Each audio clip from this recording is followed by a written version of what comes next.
रिजवी जी, बाब अल मंदेब की बात हो रही है क्योंकि अब जिस तरीके से हुती का भी एक अटैक हुआ, पहले और यमन में अटैक होता है सना एयरपोर्ट पर, उसके बाद हुती की तरफ से आभा एयरपोर्ट पर अटैक होता है।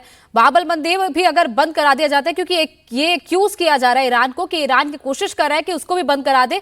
होर्मुज पर तो अपना कंट्रोल चाहता ही चाहता है, उसके थ्रू तो शिप्स को गुजरने नहीं दिया जा रहा है। अगर बाब अल मंदेब को भी ईरान बंद करवा देता है तो ये तो बहुत बड़ा संकट हो जाएगा देश के लिए।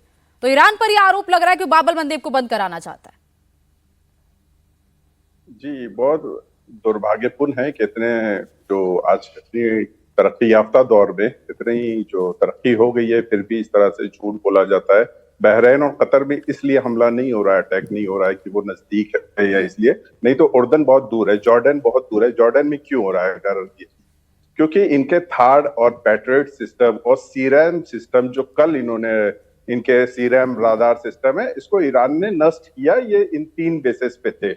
एक चीज। दूसरी चीज ये कि ईरान किसी से हेल्प नहीं मांग रहा है, किसी से खैरात नहीं मांग रहा है। वो दूसरे कंट्री है जो खैरात पे जिंदगी गुजारते हैं अपने।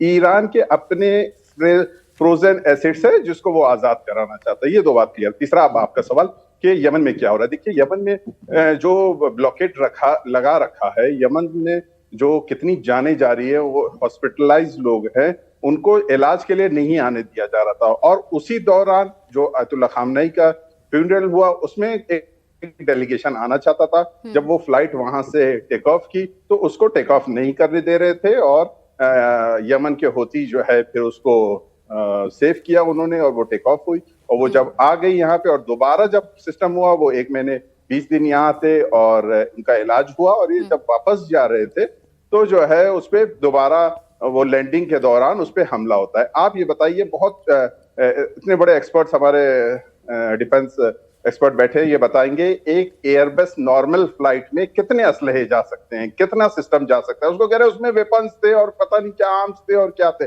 भाई, वेपनाइज तो अमेरिका और इसराइल कर रहा है पूरे गल्फ को। ईरान क्या वेपनाइज कर देगा, क्या दे देगा उनको? मिसाइल्स चले जाएंगे उसमें। वो सर बताएंगे, मुझे तो नहीं आइडिया कि कितने उसमें मिसाइल्स जाते हैं और कितने सिस्टम जा सकते हैं। तो एक ये नया सिस्टम बना रहा है। देखिए, आपने जो सवाल पूछा उसका अहम बहुत, देखिए किसी चीज को भी फैक्ट के जरिए तोला जाता है। खाली अगर end of the day English में मैं बोल दूं तो इंग्लिश में झूठ सच नहीं हो जाता है। झूठ झूठ ही रहता है, चाहे वो अंग्रेजी में, इंग्लिश में हो या किसी जबान में हो। मैं ये बताऊंगा, 4 दिन पहले ट्रंप ने फोन किया और प्रिंस सलमान से बात हुई, और फिर उन्होंने कहा क्या बात हुई, क्या मंथन हुई, वो खुल के सामने नहीं आया। लेकिन ये अटैक जो हुआ उसी दौरान हुआ।